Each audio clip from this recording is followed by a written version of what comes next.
Today I'm going to show you how to cut out an image in Photoshop 2025. It's quick, it's easy.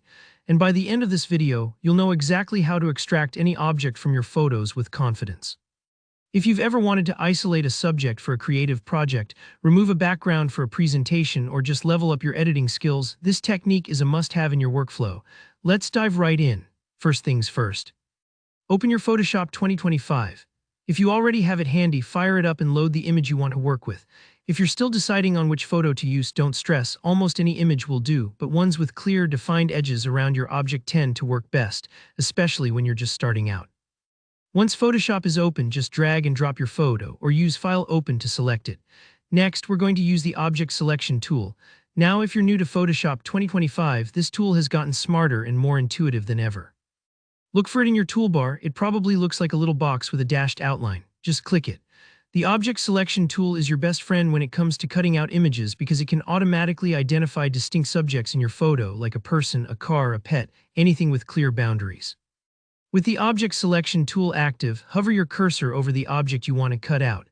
You'll notice as you move over different parts of your image, Photoshop highlights potential objects. Pretty cool. When you see your desired subject outlined, simply click on it. If it's a complex shape, Photoshop might take a second to trace it accurately. Don't worry if it's not perfect the first time. You can always adjust the selection by adding or subtracting areas using the plus or minus options in the toolbar. Imagine it like working with a highlighter. What's marked will be you're working with. Now for the actual cut. Once your object is selected, press Ctrl plus X on your keyboard. That's Ctrl plus X. This classic keyboard shortcut instantly removes the selected area from your image and copies it to your clipboard. In other words, you've just cut out your object. If you're feeling nervous here, take a deep breath. Photoshop keeps your selection safe, and you can paste it into a new background or document just like copying and pasting text. If you don't see a change immediately, try pasting with Ctrl plus V into a new file to make sure your cut object is there. And really, that's all there is to it. You've just cut out an image in Photoshop 2025. With this skill, you can create collages, eliminate messy backgrounds, or transform your photos into professional-grade assets.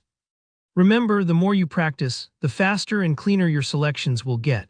Sometimes it takes a couple of tries to get the edges exactly how you want, so don't get discouraged. If this tutorial helped you out, leave a like, and let me know in the comments if there's another Photoshop skill you want to master. Subscribe for more simple, powerful, creative tutorials. I'll see you in the next one.